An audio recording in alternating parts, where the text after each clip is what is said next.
I think if there's any other club with the level of performance that Leeds have put in this season, I know they've had the injuries, I understand that.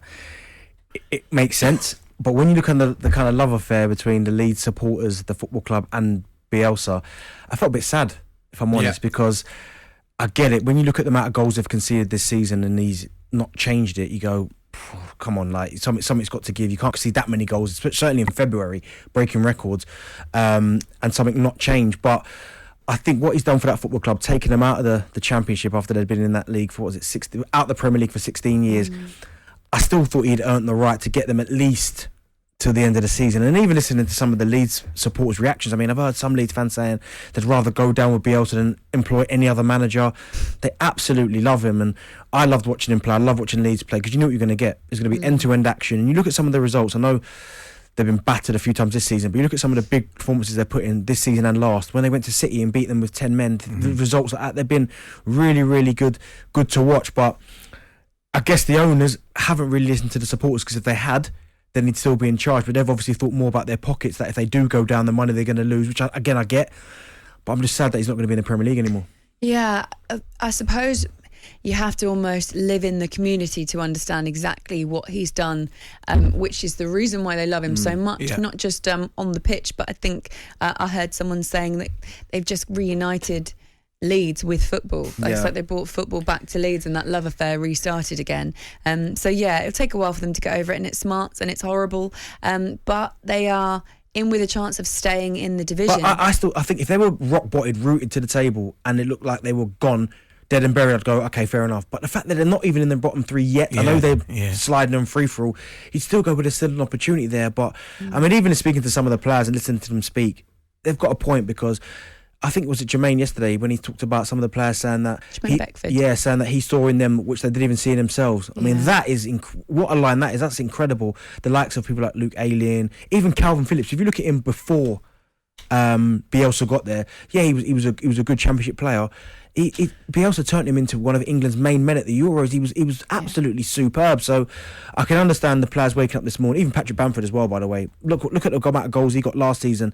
The most prolific season in his career, best season of his career. So from a player's perspective, I can understand that they are absolutely going to miss him. It's going to take a bit of time, but as I said, I don't kind of criticise the Leeds board at all, because they're thinking they've been out the Premier League for so long. They want to stay in the Premier League. They don't want to go back to the Championship. So it must have been a really, really tough decision and a conversation. Yeah, it's funny, the guys. Of his career.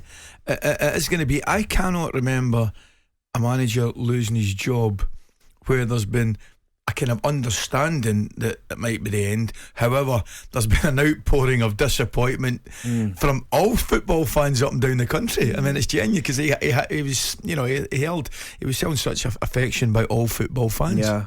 After developing all of those players, making them into Premier League players and keeping them in that division when they originally went back up, he was criticised, Marcelo Bielsa, for not changing things up, for continuing to ship a lot of goals, for getting them in the position they're in at the moment, despite the fact that they had so many injuries to massively key players.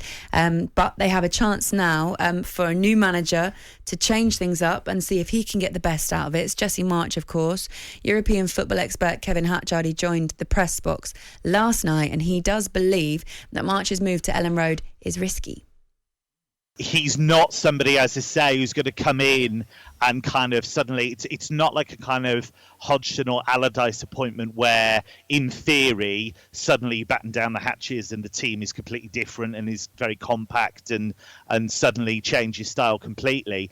I don't think that's going to happen here. I think the big question is going to be, can he change that press so that it works more effectively, so that they win the ball high up the pitch, so that it's less of an issue because they've got the ball far away from their goal. But I don't see him as a guy who's going to come in and suddenly you're going to get loads of clean sheets. It just feels to me like they felt they needed a change, and they thought, who do we admire who will play similar football but just isn't Marcelo Bielsa? And I think that's what they've gone with Jesse Marsch. Okay, there we go. So I've also heard that he might be a little bit more defensive. They do need to do something, obviously, to stop shipping those goals if they want to stay up, Darren. To give them a hope now.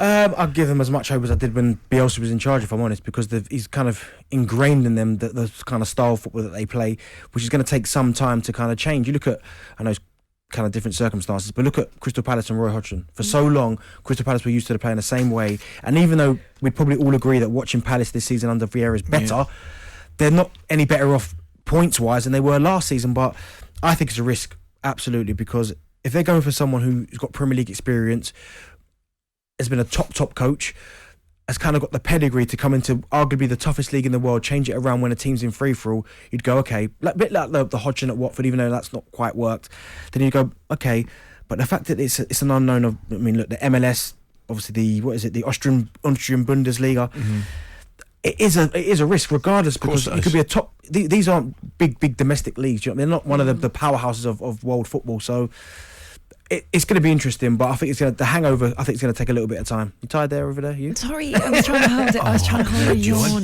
So sorry. Do you know she doesn't even hide it with me nowadays? Thanks for airing me. Hey, if I'd have done it, you did it to me. You better believe. Listen, I've got to say to you, right, we're talking about the action down the bottom of this league. Benty, have some of this. I said to Woodsy, you know, Burnley win tonight, they go 15th. Wow, it's unbelievable what's happening down there. Burnley have got 3 games in hand in Brentford, and unless I'm mistaken, if they win tonight, which you're more than capable of doing, they're on their own. Is it Leicester at the minute? They go up, and it's a point behind Newcastle. They're getting to 15th place. That I can't remember being a real dogfight. And I'll be honest, I thought like 4 or 5 weeks ago, I thought it was just about done and dusted. Certainly 2 of the 3 teams were down. I mean, it really is. Everton, Leeds, Brentford, it's unbelievable. Everton and Leeds are panicking. They have to, because Burnley at the minute are playing really well. Got the bit between the teeth, but I don't know why we're surprised. They do it all the time. Correct. I just said that. The one thing, what I said, Benty, was I said to Woody McCone at 6 o'clock, you look at the league, right, and obviously Man City and Liverpool, class, different qualities.